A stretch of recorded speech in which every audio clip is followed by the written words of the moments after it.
오늘 이 자리에 함께하신 귀한 분들의 삶의 주 예수 그리스도의 은혜와 하나님의 크신 사랑, 그리고 성령님의 교통하심이 늘 충만하기를 기도합니다.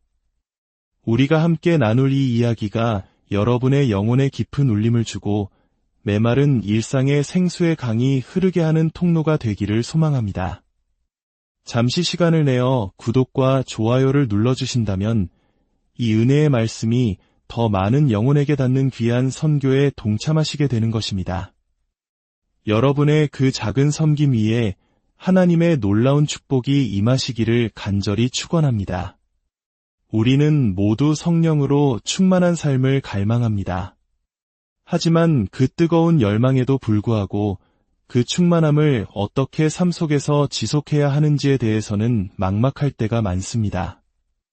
아침에 눈을 뜨는 순간부터 마음 한구석을 채우는 공허함, 하루를 정신없이 보내고 나면 세상의 온갖 걱정과 생각의 파도에 휩쓸려 성령의 임재가 아득히 멀게만 느껴졌던 경험, 다들 한 번쯤은 있지 않으셨나요?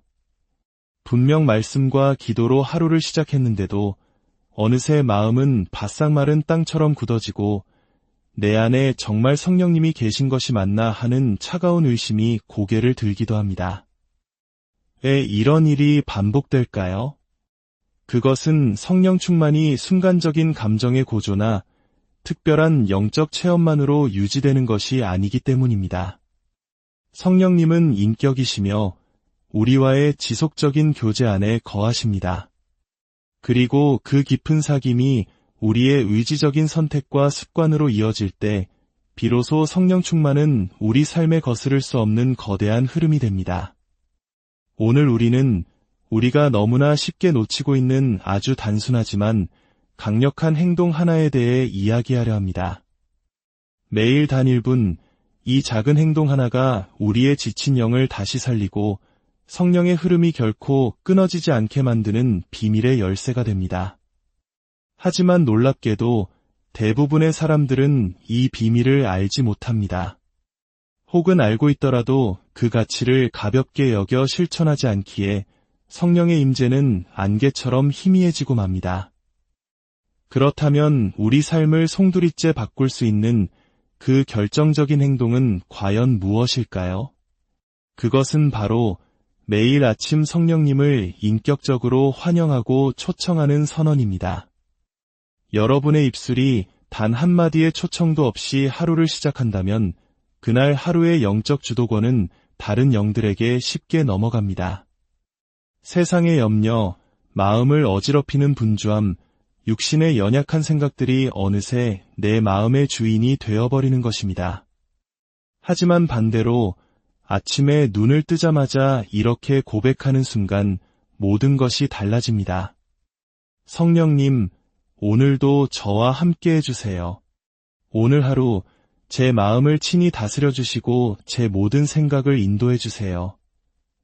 이 짧은 고백만으로도 그날 우리가 마주할 영적 전쟁터의 판도는 완전히 뒤바뀝니다.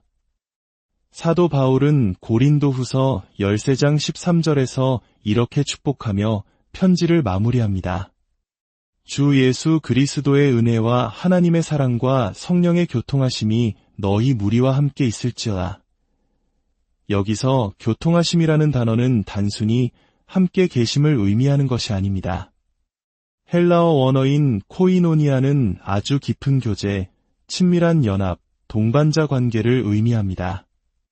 성령님과의 이 코이노니아는 저절로 이루어지지 않습니다. 바로 우리의 입술과 의지가 그 관계의 문을 활짝 열어야만 시작되는 것입니다.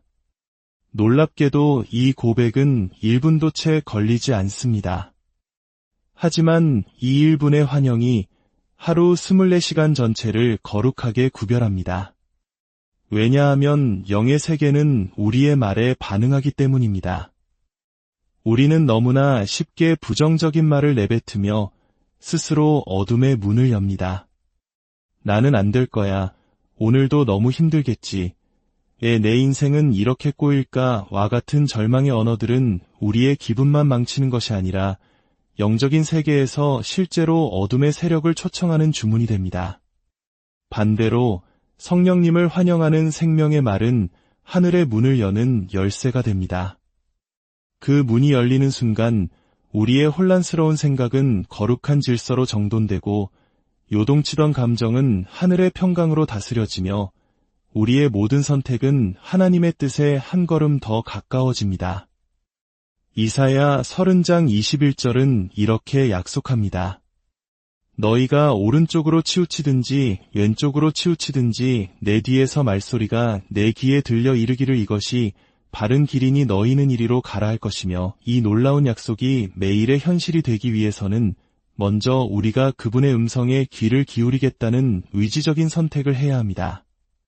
성령님은 결코 우리를 강요하지 않으십니다. 그분은 언제나 조용히 부드럽게 속삭이시는 분이기에 우리가 먼저 마음을 열고 성령님 오세요 라고 말씀드릴 때 그분은 기다렸다는 듯 우리에게 오십니다. 그러면 우리의 마음은 말로 다 표현할 수 없는 깊은 위로와 확신으로 채워지게 됩니다.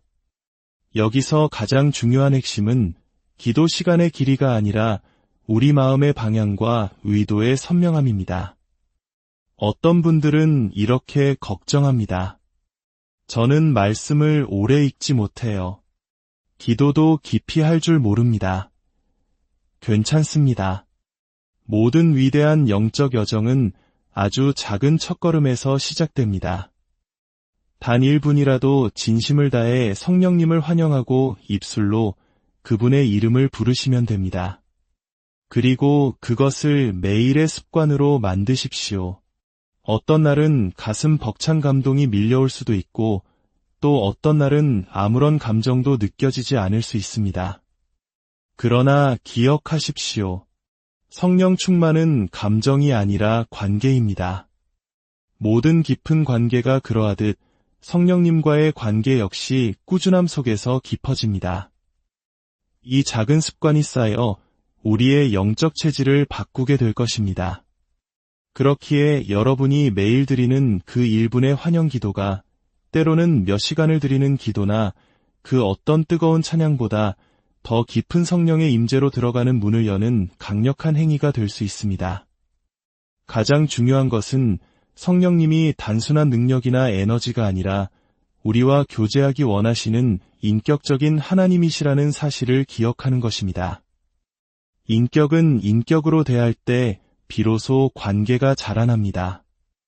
아무런 인식 없이 아무 말 없이 시작하는 하루는 결국 그분과의 연결을 느끼지 못한 채 무의미하게 흘러가게 만듭니다. 반대로 성령님, 오늘 저를 통해 일하여 주시옵소서라고 고백하는 순간 그 믿음의 고백 위에 하나님의 능력이 임하기 시작하는 것입니다. 이제 선택은 우리에게 달려 있습니다. 나의 변덕스러운 감정이 하루의 주인이 되게 할 것인가, 아니면 변치 않는 하나님의 임재에 나의 하루를 맡길 것인가. 성령님을 매일 1분 환영하는 이 단순한 습관, 이 놀라운 열쇠를 통해 매일 새로운 차원의 하루가 열리게 될 것을 믿으시기 바랍니다. 그런데 왜 이토록 단순하고 강력한 고백이 때로는 입에서 맴돌기만 하고 며칠을 넘기지 못하고 중단되는 것일까요? 처음에는 잘 시작합니다. 새벽에 눈을 뜨자마자 성령님, 오늘도 함께 해주세요. 라는 고백이 자연스럽게 흘러나옵니다. 마음의 은혜가 넘치고 평안이 강물처럼 흐릅니다. 그러나 며칠이 지나면 어느 순간부터 그 고백이 어색해지고 입이 천근만근 무거워집니다. 심지어 그 한마디조차 생략된 채 분주하게 하루가 흘러가 버립니다. 이런 일이 반복되는 걸까요? 그 이유는 생각보다 단순하지만 그 본질은 매우 깊습니다. 그것은 바로 보이지 않는 저항 때문입니다. 성령을 환영하는 1분의 고백은 단지 혼잣말이 아닙니다.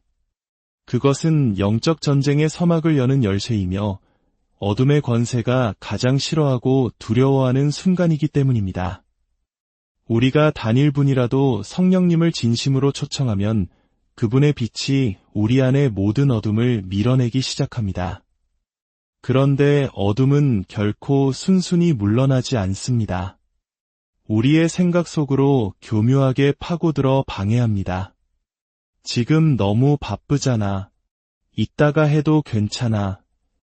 오늘은 피곤하니까 그냥 넘어가자. 어제도 했는데 굳이 오늘 또 해야 해. 와 같은 속삭임들이 지극히 자연스러운 내 생각처럼 들리지만 실제로는 매우 의도적인 영적 방해 공작입니다. 영적인 모든 일에는 반드시 저항이 따릅니다. 특별히 성령님과의 친밀한 교제는 사탄에게는 가장 위협적인 관계이기에 그 관계의 시작점 자체를 무너뜨리려는 집요한 공격이 일어나는 것입니다. 갈라디아서 5장 17절은 이 영적 현실을 정확히 꿰뚫어 봅니다. 육체의 소욕은 성령을 거스르고 성령은 육체를 거스르나니 이 둘이 서로 대적함으로 너희가 원하는 것을 하지 못하게 하려 함이니라. 이 말씀은 우리가 성령 충만을 유지하려 애쓰는 바로 그 순간 우리 내면에서 얼마나 치열한 전쟁이 일어나는지를 보여줍니다. 성령님을 환영하려는 거룩한 마음과 동시에 그 마음을 무너뜨리려는 온갖 감정과 생각이 파도처럼 밀려듭니다. 그리고 그 감정들은 종종 피곤함, 무기력함, 무의미함이라는 가면을 쓰고 교묘하게 위장하여 나타납니다. 특히 우리의 육체적인 패턴이 영의 흐름을 가로막는 경우가 많습니다. 너무 늦게 잠들어 피곤에 찌든 아침, 정돈되지 않은 생활습관, 눈 뜨자마자 스마트폰을 켜고 세상의 소식과 알림에 정신을 빼앗기는 것. 그 모든 것이 성령님을 위한 단 1분을 빼앗아 갑니다. 처음엔 조금만 미뤄야지 했던 고백이 어느새 완전히 사라지고 몇 주가 지나면 성령의 흐름이 멈춘 듯한 공허감 속에 다시 메마른 상태로 돌아가게 되는 것입니다. 이 패턴이 반복되는 이유는 성령 충만은 자동으로 유지되는 상태가 아니라 매일 육체의 소욕과 싸우는 선택을 동반해야 하기 때문입니다. 성령 충만은 우리에게 무언가를 요구한다는 사실을 인정해야 합니다. 그것은 무거운 짐이 아니라 우리 삶의 초점을 하나님께로 다시 정렬하는 거룩한 과정입니다. 그 고백을 위한 1분을 확보하려면 나의 시간과 의식, 감정의 방향을 의지적으로 재설정해야 합니다. 이것이 바로 믿음의 훈련이고 영적 민감함의 기초입니다. 이 싸움에서 이길 수 있는 비밀은 억지로 의무감에 하는 것이 아니라 기대감을 가지고 시작하는 것입니다. 요한복음 14장 26절에서 예수님께서는 이렇게 약속하셨습니다. 보혜사 곧 아버지께서 내 이름으로 보내실 성령 그가 너희에게 모든 것을 가르치고 내가 너희에게 말한 모든 것을 생각나게 하리라. 성령님은 단순히 감동만 주시는 분이 아니라 우리를 가르치시고 하나님의 말씀을 생각나게 하시는 지혜의 영이십니다. 그분의 음성을 듣기 위해선 먼저 우리 내면의 소음을 잠재워야 합니다. 그래서 그분을 환영하는 일부는 단순한 인사를 넘어 복잡한 내 마음의 질서를 바로 세우는 매우 실제적인 영적 행동입니다. 그러므로 방해가 오는 것은 너무나 당연한 일입니다. 오히려 그것은 내가 지금 바른 길을 걷고 있다는 분명한 신호입니다. 성령님을 환영하려 할 때 불쑥 떠오르는 짜증, 이유 없는 무기력, 집중되지 않는 마음, 그것들은 단지 나의 연약함만이 아니라 어둠의 저항이 포함된 치열한 싸움입니다. 하지만 우리는 이 싸움에서 매번 패배하지 않아도 됩니다. 미리 준비된 결단을 가지고 감정과 상황이 아닌 믿음으로 입을 열 수 있다면 그 한마디의 고백은 다시 하늘의 문을 활짝 열 것입니다. 결국 성령 충만은 지속적인 환영이라는 태도가 우리 영혼에 깊이 뿌리내릴 때 가능합니다. 그리고 그 환영은 매일 새롭게 선택되어야 합니다. 기분이 좋을 때만이 아니라 아무렇지 않을 때도 해야 합니다. 감동이 있을 때만이 아니라 아무런 감정이 없을 때도 선포해야 합니다. 그것이 바로 영적 성숙이며 성령님께서 기뻐하시는 동행의 길입니다. 그렇다면 왜 어떤 사람은 매일 성령의 충만함을 풍성하게 누리는 것처럼 보이는데 나는 아무리 노력해도 그 깊은 교제에 이르지 못하는 걸까요? 우리 안에는 때로 비교의 마음이 스며듭니다. 누군가는 성령의 음성을 생생하게 듣는다고 간증하고 어떤 이는 일상 속에서 성령님의 세밀한 인도하심을 고백합니다. 반면 나는 말씀을 읽고 기도하며 성령님을 환영하려 했어도 마음은 여전히 메마르고 아무 응답도 없는 것처럼 느껴질 때가 있습니다. 나에게만 무언가 특별히 부족한 걸까요? 아니면 하나님께서 특별히 사랑하는 사람에게만 성령 충만을 허락하시는 걸까요? 결론부터 말씀드리면 절대 아닙니다. 성령 충만은 모든 믿는 자에게 차별 없이 동일하게 열려있는 하나님의 선물입니다. 문제는 우리의 접속 방식에 있습니다. 마치 와이파이 신호는 공간에 가득 퍼져 있지만 내 기기가 신호를 제대로 인식하지 못하거나 비밀번호가 잘못 입력되어 연결되지 못하는 것과 같습니다. 성령님은 언제나 우리 안에 계시며 우리를 향해 그분의 임재를 나타내기 원하십니다. 그러나 우리의 내면이 너무 복잡한 생각으로 가득 차 있거나 잘못된 기준으로 채널이 왜곡되어 있으면 그 임재를 감지하지 못합니다. 그 채널을 가로막는 가장 큰 장애물은 바로 자기 기준과 자기의입니다. 우리는 종종 이런 생각에 사로잡힙니다. 내가 좀 더 거룩해지면 성령이 강하게 임하시겠지. 내가 이 죄를 끊어내면 하나님이 나를 사용하실 거야. 그런데 이 기준은 겉보기에는 겸손처럼 보이지만 사실은 성령님의 은혜로운 일하심보다 내 노력과 행동을 우선하는 교묘한 교만입니다. 성령님은 우리의 완전함을 보고 오시는 분이 아니라 우리가 깨어지고 가난한 마음으로 그분을 향해 문을 열 때 일하시는 분입니다. 그분은 스스로 정결하다고 여기는 자가 아니라 정결하기를 간절히 갈망하는 자를 통해 역사하십니다. 시편 34편 18절은 이 비밀을 정확하게 증언합니다. 여호와는 마음이 상한 자를 가까이 하시고 충심으로 통회하는 자를 구원하시는도다. 여기서 마음이 상한 자, 즉 상한 심령은 자신의 힘으로는 아무것도 할 수 없음을 인정하고 하나님 없이는 단 하루도 살 수 없다고 절박하게 고백하는 마음입니다. 성령님은 바로 그 깨어진 마음에 가장 가까이 오십니다. 매일 성령의 충만함을 누리는 사람들은 특별히 거룩해서가 아니라 매일 새롭게 자신의 무력함을 인정하고 의지적으로 하나님 앞에 낮아지는 것을 선택하기 때문입니다. 많은 사람이 성령을 감정적으로만 이해하려 합니다. 눈물을 흘리고 몸이 떨리고 어떤 특별한 현상을 체험해야만 성령 충만이라고 생각합니다.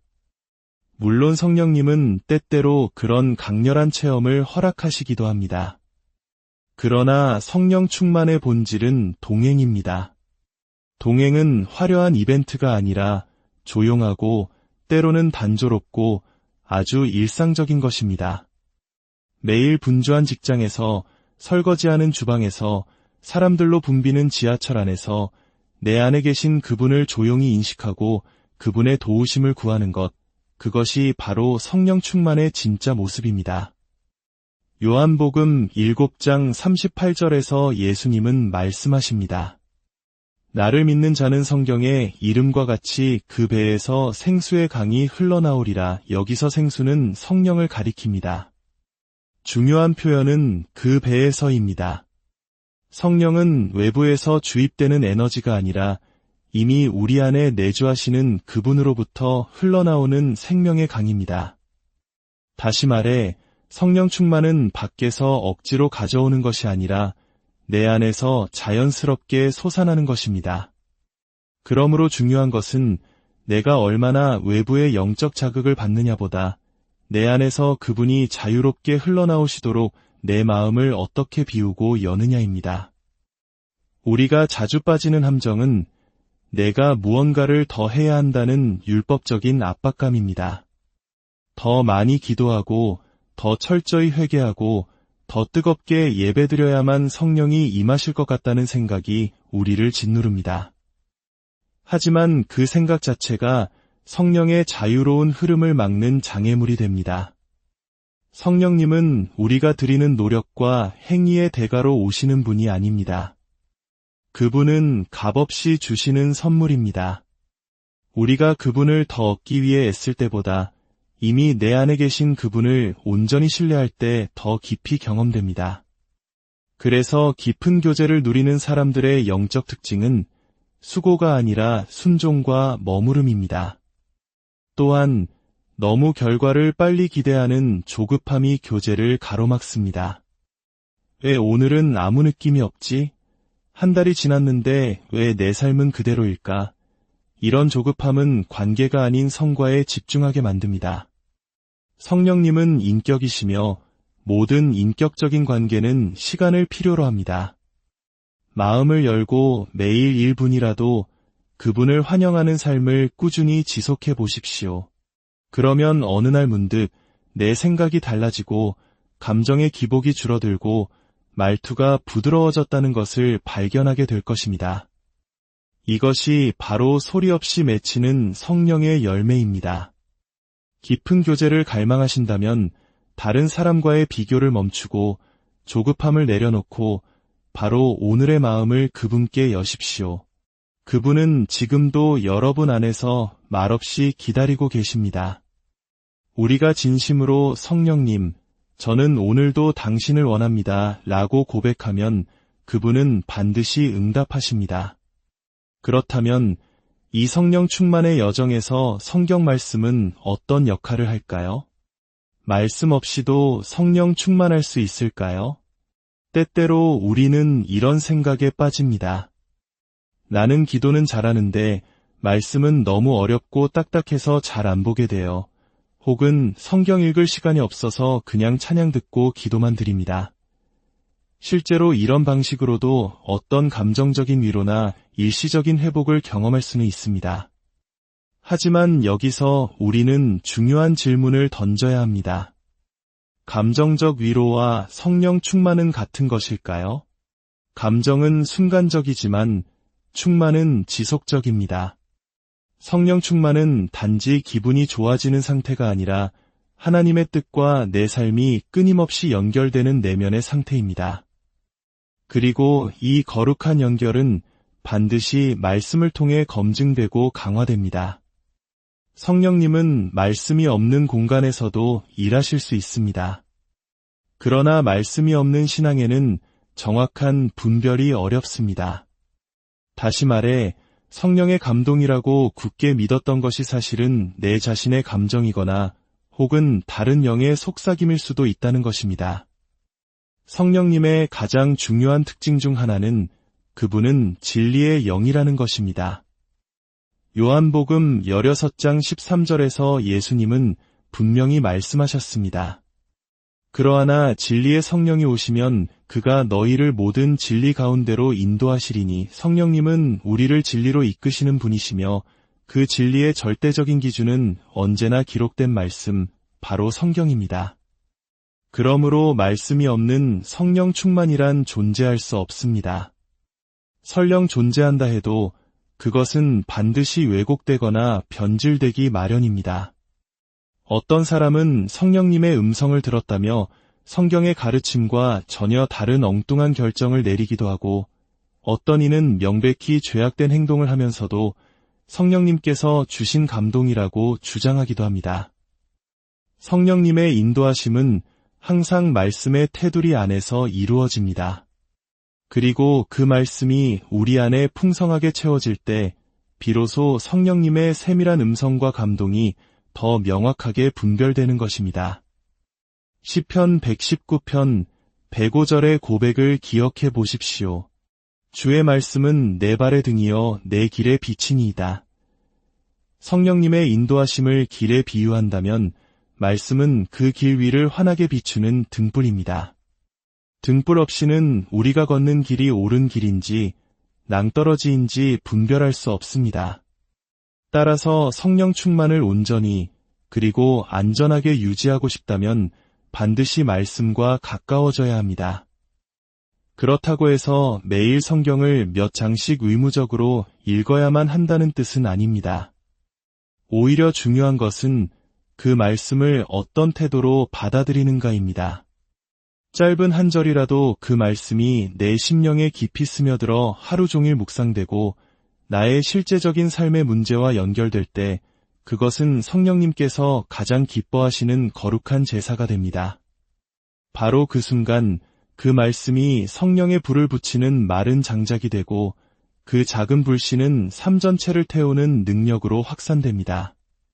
성경은 단순한 고대 문서가 아니라 지금도 살아 역사하시는 하나님의 호흡이며 성령님의 검입니다. 성경을 펼치는 순간 우리는 하나님의 마음에 접근하게 됩니다. 그분의 성품, 그분의 뜻, 그분의 열정이 말씀을 통해 우리에게 흘러들어오고 성령님은 그것을 우리 마음에 부드럽게 새겨주십니다. 그래서 말씀을 가까이 하는 사람은 점점 성령의 감각에 민감해질 수밖에 없습니다.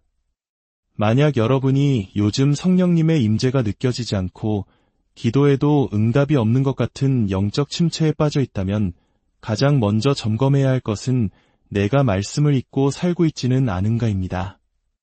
아무리 기도와 찬양을 뜨겁게 해도 말씀의 기초가 없다면 그 열정은 쉽게 식고 맙니다. 반면 매일 말씀을 한 절이라도 진심으로 마음에 새기는 사람은 성령 충만이 일시적인 분위기가 아니라 흔들리지 않는 영적 체질이 됩니다. 성경 읽기가 어렵다면 거창한 목표를 세우지 마십시오. 하루에 단 한 절이라도 마음에 품고 반복해서 읊조려 보십시오. 그리고 그 말씀을 기도로 바꾸어 보십시오. 예를 들어 여호와는 나의 목자시니 내게 부족함이 없으리로다 라는 말씀을 성령님, 오늘도 제 삶의 목자가 되어주세요. 주님 한 분만으로 부족함이 없게 하소서 라고 바꾸어 기도하는 것입니다. 이 살아있는 말씀 한 문장이 성령과의 연결을 다시 회복시키고 여러분의 영혼을 다시 뜨겁게 할 것입니다. 말씀은 성령님의 언어입니다. 그 언어를 알지 못하면 깊은 대화는 불가능합니다. 성령 충만은 감정으로 잠시 누리는 것이 아니라 말씀으로 깊이 뿌리내릴 때 진짜 열매를 맺습니다. 그런데 어떤 날은 주님의 임재가 너무나 분명하게 느껴지다가도 또 어떤 날은 아무것도 느껴지지 않는 이유는 무엇일까요? 분명 어제는 말씀을 펴자마자 눈물이 흘렀고 기도 중에 하늘의 평안이 밀려왔으며 하루 종일 하나님이 나와 함께 하신다는 감각이 생생했습니다.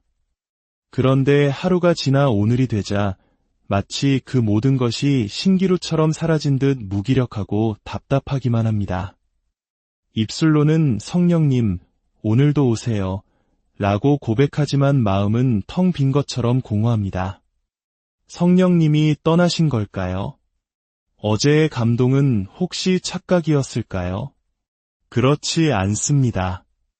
성령님은 우리의 감정에 따라 오시거나 떠나시는 변덕스러운 분이 아닙니다. 문제는 우리가 성령님의 임재 자체보다 임재를 느끼는 감각에 초점을 맞추고 있다는 데 있습니다. 아무것도 느껴지지 않는 그 순간에도 성령님은 여전히 우리 안에 신실하게 거하고 계십니다. 이 오해는 임재 특별한 느낌이라는 잘못된 공식에서 비롯됩니다.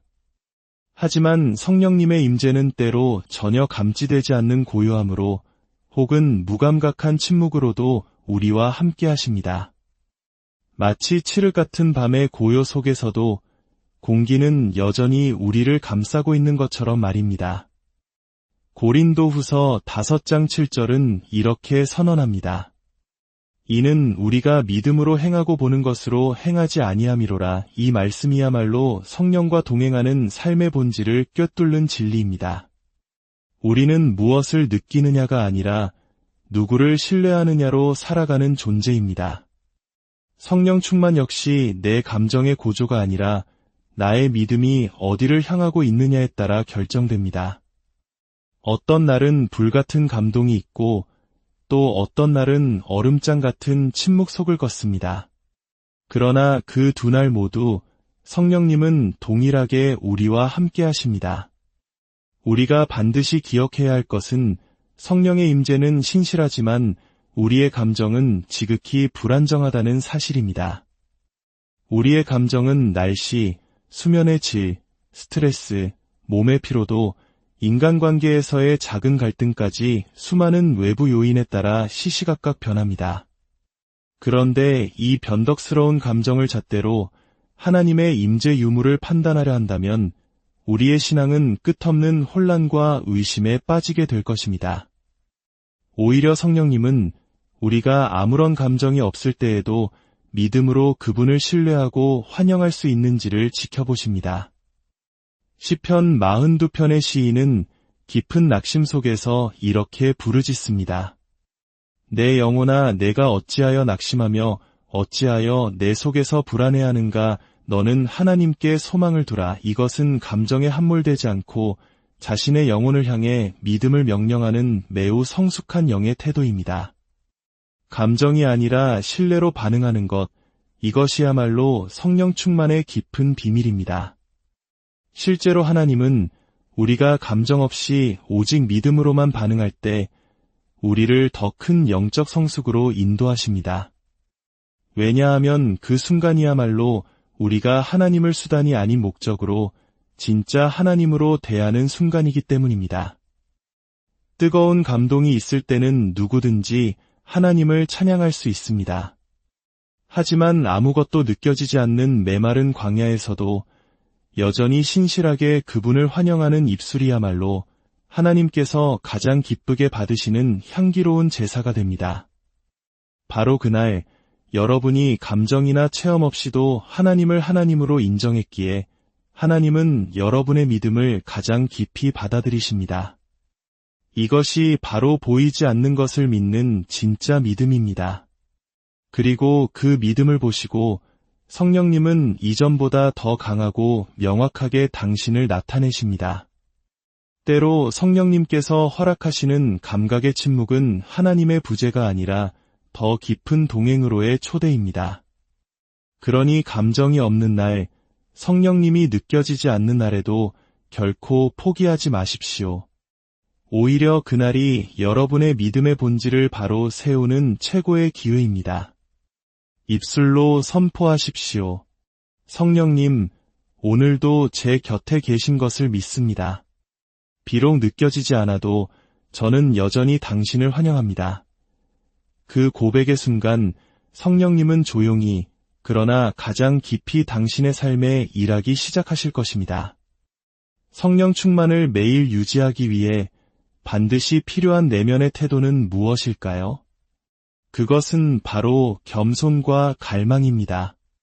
먼저 겸손은 성령께서 역사하시는 가장 기초적인 토양입니다. 야고보서 4장 6절은 분명히 말합니다. 하나님이 교만한 자를 물리치시고 겸손한 자에게 은혜를 주신다. 여기서 은혜는 성령의 능력 그 자체입니다. 진짜 겸손은 성령님, 저는 당신 없이는 아무것도 할 수 없습니다. 라는 진실한 고백에서 시작됩니다. 내 지혜, 내 능력, 내 경험을 의지하지 않고 매 순간 성령님의 도우심을 구하는 자세입니다. 둘째는 갈망입니다. 마태복음 5장 6절에서 예수님은 의에 줄이고 목마른 자는 복이 있나니 그들이 배부를 것이며 라고 말씀하셨습니다. 성령 충만을 향한 갈망이 바로 이 영혼의 배고픔과 목마름입니다. 하나님은 우리가 갈망하는 만큼 당신을 부어주십니다. 과거에 뜨거웠던 은혜를 추억하는 것에 머물지 말고 바로 오늘 이 자리에서 그분을 간절히 찾고 갈망하는 자에게 성령님은 깊이 응답하십니다. 마지막으로 왜 우리는 말씀을 읽고 성령님을 환영하는데도 실제 삶에서 변화가 더딜까요? 그 이유는 듣고 고백하는 것과 순종하는 것 사이에는 커다란 간격이 있기 때문입니다. 많은 이들이 말씀을 듣고 감동을 받지만 정작 성령께서 어떤 구체적인 순종을 요구하실 때는 머뭇거립니다. 작은 자존심을 내려놓으라 하실 때, 미워하는 사람을 용서하라 하실 때, 내가 옳다고 믿는 생각을 포기하라 하실 때, 그 부드러운 음성을 듣고도 외면해 버리는 것입니다. 그래서 아무 일도 일어나지 않습니다. 야고보서 1장 22절은 우리에게 도전합니다. 너희는 말씀을 행하는 자가 되고 듣기만 하여 자신을 속이는 자가 되지 말라. 성령 충만은 입술의 고백만으로 완성되지 않습니다. 그것은 우리의 삶에서 아주 작은 순종으로 흘러갈 때 비로소 실제가 됩니다. 오늘 성령께서 당신에게 무엇을 말씀하십니까? 그 작은 음성에 순종할 때 비로소 당신의 삶에는 진짜 변화가 시작될 것입니다. 사랑하는 여러분, 성령 충만은 신비로운 현상이나 특별한 사람의 전유물이 아닙니다. 그것은 매일 아침 겸손과 갈망으로 주님을 환영하고 그분의 작은 음성에 순종하기로 결단하는 모든 자에게 주어지는 하나님의 약속입니다. 오늘부터 다시 시작합시다. 하루 단 1분 성령님을 환영하는 그 고백이 여러분의 삶을 이전과는 비교할 수 없는 은혜와 능력의 차원으로 이끌어 줄 것입니다. 주님께서 여러분 한 분 한 분의 삶을 붙드시고 성령의 충만함으로 날마다 새롭게 빚어주시기를 예수 그리스도의 오늘 이 자리에 함께하신 귀한 분들의 삶의 주 예수 그리스도의 은혜와 하나님의 크신 사랑, 그리고 성령님의 교통하심이 늘 충만하기를 기도합니다. 우리가 함께 나눌 이 이야기가 여러분의 영혼에 깊은 울림을 주고 메마른 일상의 생수의 강이 흐르게 하는 통로가 되기를 소망합니다. 잠시 시간을 내어 구독과 좋아요를 눌러주신다면 이 은혜의 말씀이 더 많은 영혼에게 닿는 귀한 선교에 동참하시게 되는 것입니다.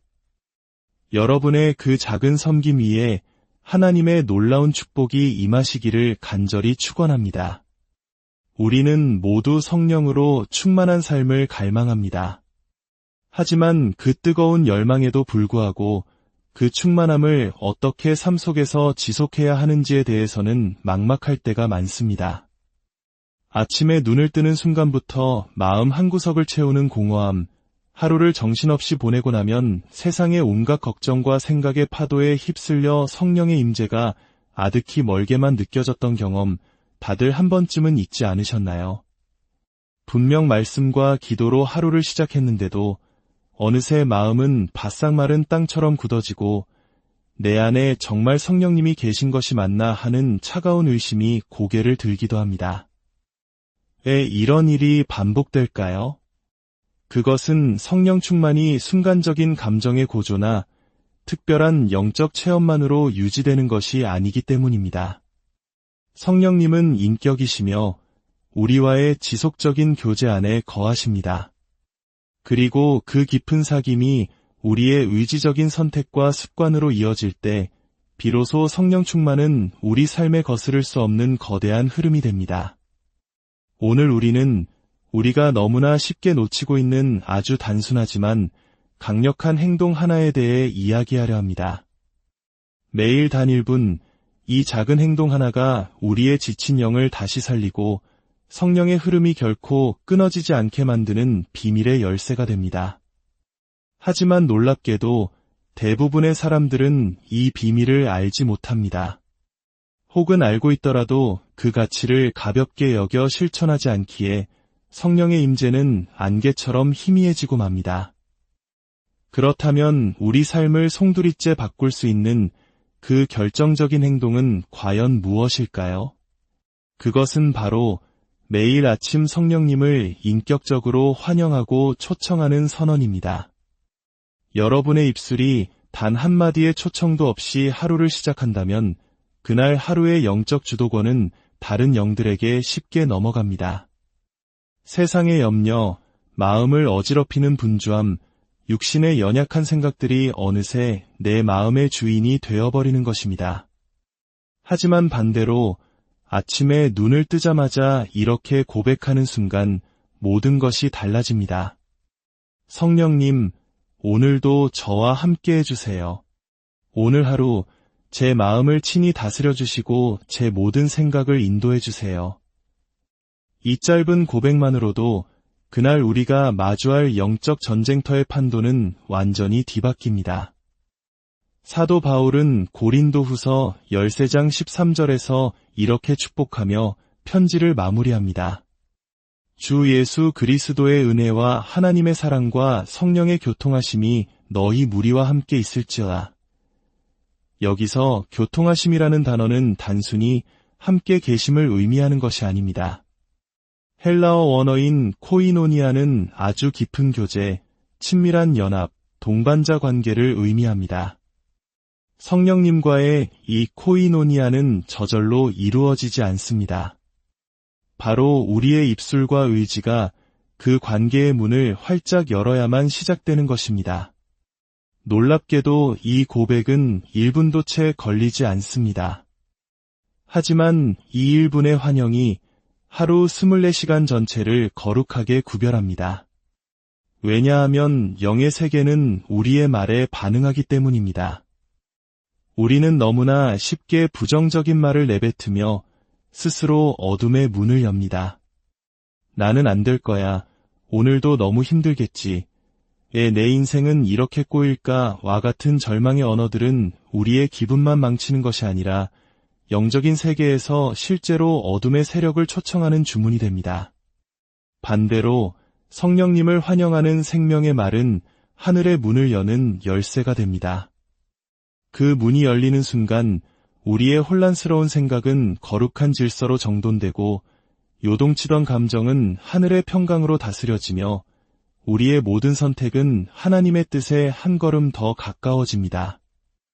이사야 30장 21절은 이렇게 약속합니다.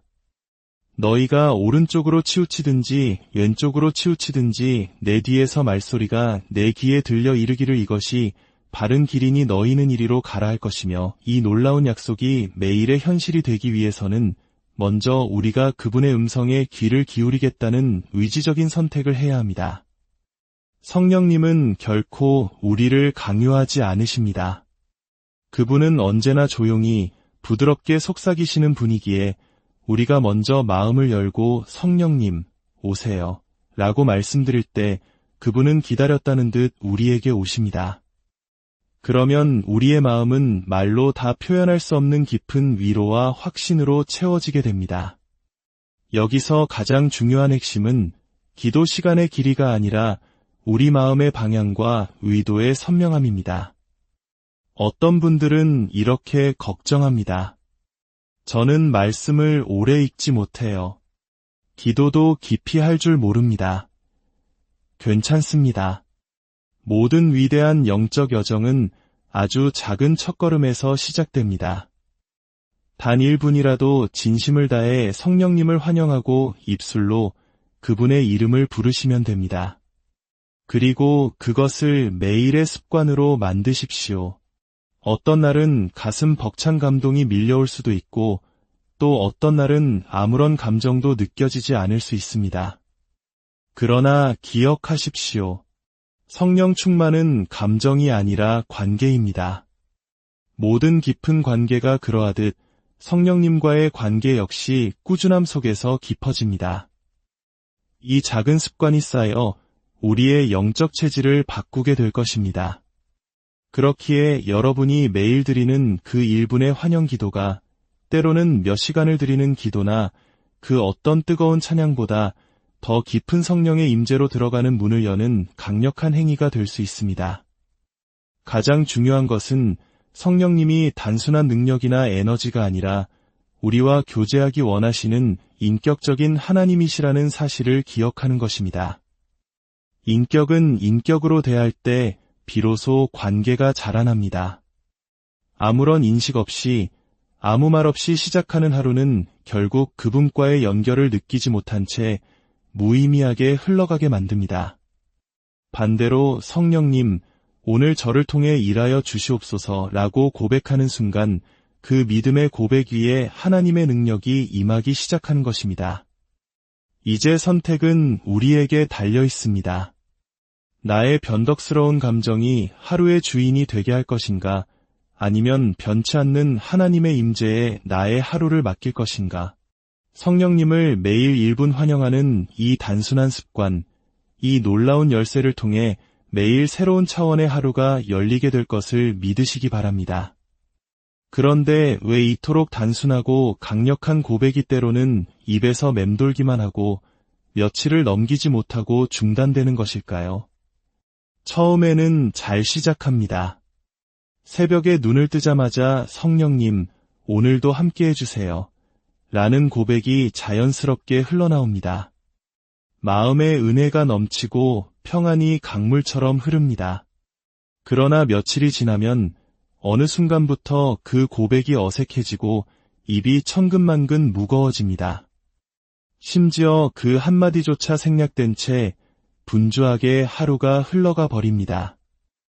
왜 이런 일이 반복되는 걸까요? 그 이유는 생각보다 단순하지만 그 본질은 매우 깊습니다. 그것은 바로 보이지 않는 저항 때문입니다. 성령을 환영하는 1분의 고백은 단지 혼잣말이 아닙니다. 그것은 영적 전쟁의 서막을 여는 열쇠이며 어둠의 권세가 가장 싫어하고 두려워하는 순간이기 때문입니다. 우리가 단 1분이라도 성령님을 진심으로 초청하면 그분의 빛이 우리 안의 모든 어둠을 밀어내기 시작합니다. 그런데 어둠은 결코 순순히 물러나지 않습니다. 우리의 생각 속으로 교묘하게 파고들어 방해합니다. 지금 너무 바쁘잖아. 이따가 해도 괜찮아. 오늘은 피곤하니까 그냥 넘어가자. 어제도 했는데 굳이 오늘 또 해야 해. 와 같은 속삭임들이 지극히 자연스러운 내 생각처럼 들리지만 실제로는 매우 의도적인 영적 방해 공작입니다. 영적인 모든 일에는 반드시 저항이 따릅니다. 특별히 성령님과의 친밀한 교제는 사탄에게는 가장 위협적인 관계이기에 그 관계의 시작점 자체를 무너뜨리려는 집요한 공격이 일어나는 것입니다. 갈라디아서 5장 17절은 이 영적 현실을 정확히 꿰뚫어 봅니다.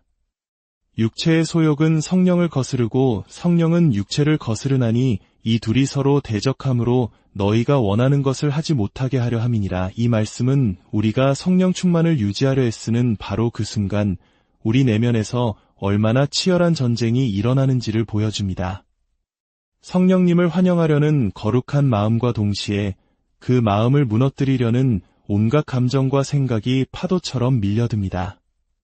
그리고 그 감정들은 종종 피곤함, 무기력함, 무의미함이라는 가면을 쓰고 교묘하게 위장하여 나타납니다. 특히 우리의 육체적인 패턴이 영의 흐름을 가로막는 경우가 많습니다. 너무 늦게 잠들어 피곤에 찌든 아침, 정돈되지 않은 생활 습관, 눈 뜨자마자 스마트폰을 켜고 세상의 소식과 알림에 정신을 빼앗기는 것. 그 모든 것이 성령님을 위한 단 1분을 빼앗아 갑니다. 처음엔 조금만 미뤄야지 했던 고백이 어느새 완전히 사라지고 몇 주가 지나면 성령의 흐름이 멈춘 듯한 공허감 속에 다시 메마른 상태로 돌아가게 되는 것입니다. 이 패턴이 반복되는 이유는 성령 충만은 자동으로 유지되는 상태가 아니라 매일 육체의 소욕과 싸우는 선택을 동반해야 하기 때문입니다. 성령 충만은 우리에게 무언가를 요구한다는 사실을 인정해야 합니다. 그것은 무거운 짐이 아니라 우리 삶의 초점을 하나님께로 다시 정렬하는 거룩한 과정입니다. 그 고백을 위한 1분을 확보하려면 나의 시간과 의식, 감정의 방향을 의지적으로 재설정해야 합니다. 이것이 바로 믿음의 훈련이고 영적 민감함의 기초입니다. 이 싸움에서 이길 수 있는 비밀은 억지로 의무감에 하는 것이 아니라 기대감을 가지고 시작하는 것입니다. 요한복음 14장 26절에서 예수님께서는 이렇게 약속하셨습니다.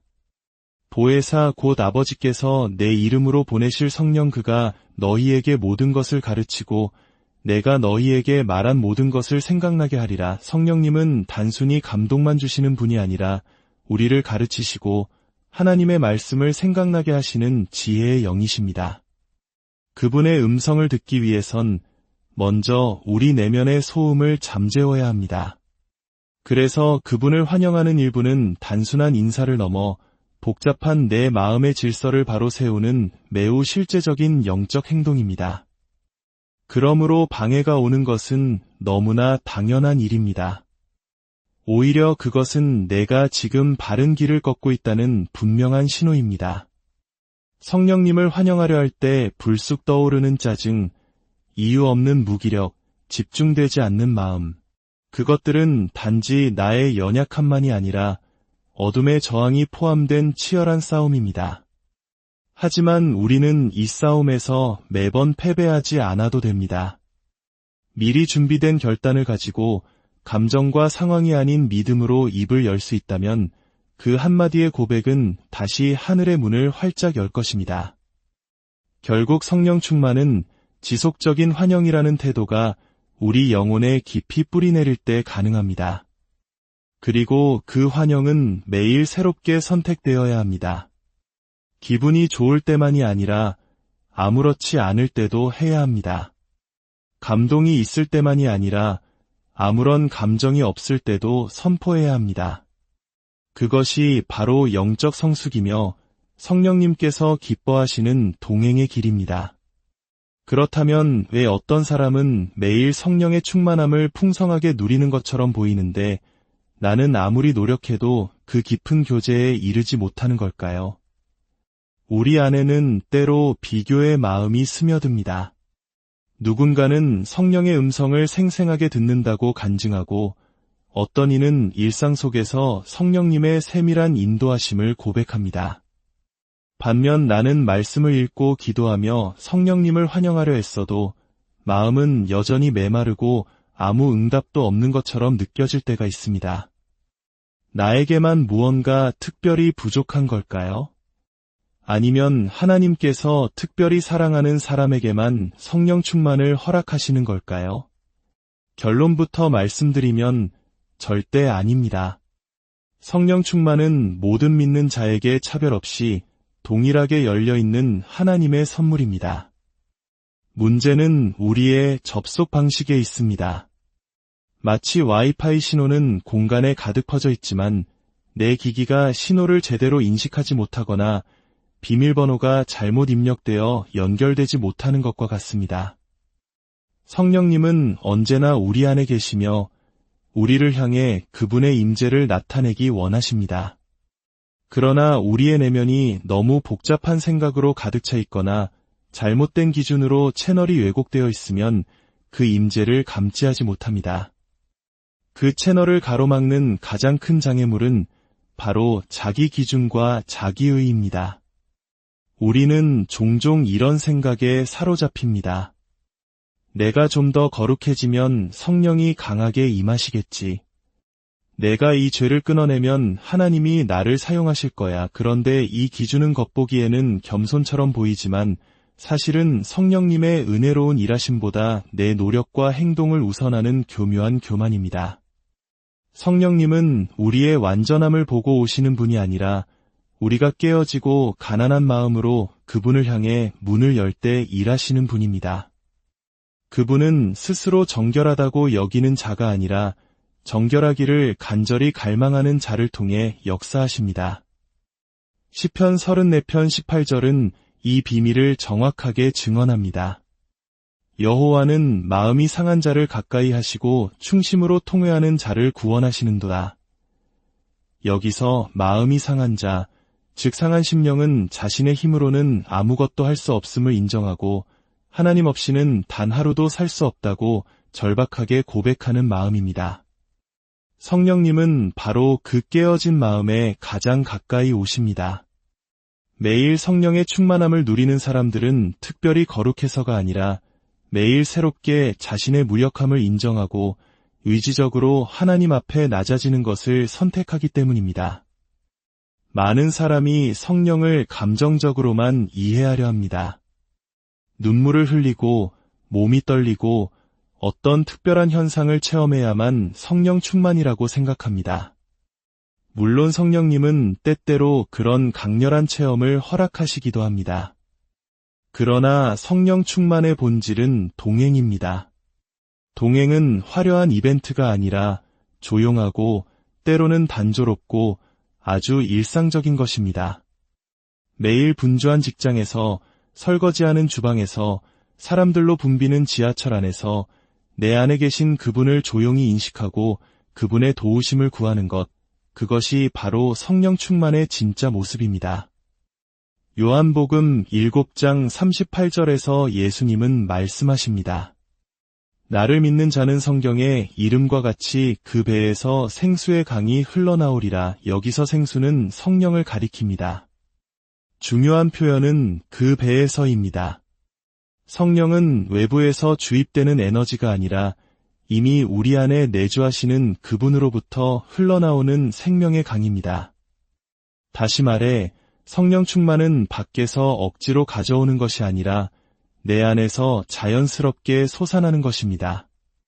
그러므로 중요한 것은 내가 얼마나 외부의 영적 자극을 받느냐보다 내 안에서 그분이 자유롭게 흘러나오시도록 내 마음을 어떻게 비우고 여느냐입니다. 우리가 자주 빠지는 함정은 내가 무언가를 더 해야 한다는 율법적인 압박감입니다. 더 많이 기도하고, 더 철저히 회개하고, 더 뜨겁게 예배드려야만 성령이 임하실 것 같다는 생각이 우리를 짓누릅니다. 하지만 그 생각 자체가 성령의 자유로운 흐름을 막는 장애물이 됩니다. 성령님은 우리가 드리는 노력과 행위의 대가로 오시는 분이 아닙니다. 그분은 값없이 주시는 선물입니다. 우리가 그분을 더 얻기 위해 애쓸 때보다 이미 내 안에 계신 그분을 온전히 신뢰할 때 더 깊이 경험됩니다. 그래서 깊은 교제를 누리는 사람들의 영적 특징은 수고가 아니라 순종과 머무름입니다. 또한 너무 결과를 빨리 기대하는 조급함이 교제를 가로막습니다. 왜 오늘은 아무 느낌이 없지? 한 달이 지났는데 왜 내 삶은 그대로일까? 이런 조급함은 관계가 아닌 성과에 집중하게 만듭니다. 성령님은 인격이시며 모든 인격적인 관계는 시간을 필요로 합니다. 마음을 열고 매일 1분이라도 그분을 환영하는 삶을 꾸준히 지속해 보십시오. 그러면 어느 날 문득 내 생각이 달라지고 감정의 기복이 줄어들고 말투가 부드러워졌다는 것을 발견하게 될 것입니다. 이것이 바로 소리 없이 맺히는 성령의 열매입니다. 깊은 교제를 갈망하신다면 다른 사람과의 비교를 멈추고 조급함을 내려놓고 바로 오늘의 마음을 그분께 여십시오. 그분은 지금도 여러분 안에서 말없이 기다리고 계십니다. 우리가 진심으로 성령님, 저는 오늘도 당신을 원합니다 라고 고백하면 그분은 반드시 응답하십니다. 그렇다면 이 성령 충만의 여정에서 성경 말씀은 어떤 역할을 할까요? 말씀 없이도 성령 충만할 수 있을까요? 때때로 우리는 이런 생각에 빠집니다. 나는 기도는 잘하는데 말씀은 너무 어렵고 딱딱해서 잘 안 보게 돼요. 혹은 성경 읽을 시간이 없어서 그냥 찬양 듣고 기도만 드립니다. 실제로 이런 방식으로도 어떤 감정적인 위로나 일시적인 회복을 경험할 수는 있습니다. 하지만 여기서 우리는 중요한 질문을 던져야 합니다. 감정적 위로와 성령 충만은 같은 것일까요? 감정은 순간적이지만 충만은 지속적입니다. 성령 충만은 단지 기분이 좋아지는 상태가 아니라 하나님의 뜻과 내 삶이 끊임없이 연결되는 내면의 상태입니다. 그리고 이 거룩한 연결은 반드시 말씀을 통해 검증되고 강화됩니다. 성령님은 말씀이 없는 공간에서도 일하실 수 있습니다. 그러나 말씀이 없는 신앙에는 정확한 분별이 어렵습니다. 다시 말해 성령의 감동이라고 굳게 믿었던 것이 사실은 내 자신의 감정이거나 혹은 다른 영의 속삭임일 수도 있다는 것입니다. 성령님의 가장 중요한 특징 중 하나는 그분은 진리의 영이라는 것입니다. 요한복음 16장 13절에서 예수님은 분명히 말씀하셨습니다. 그러하나 진리의 성령이 오시면 그가 너희를 모든 진리 가운데로 인도하시리니 성령님은 우리를 진리로 이끄시는 분이시며 그 진리의 절대적인 기준은 언제나 기록된 말씀, 바로 성경입니다. 그러므로 말씀이 없는 성령 충만이란 존재할 수 없습니다. 설령 존재한다 해도 그것은 반드시 왜곡되거나 변질되기 마련입니다. 어떤 사람은 성령님의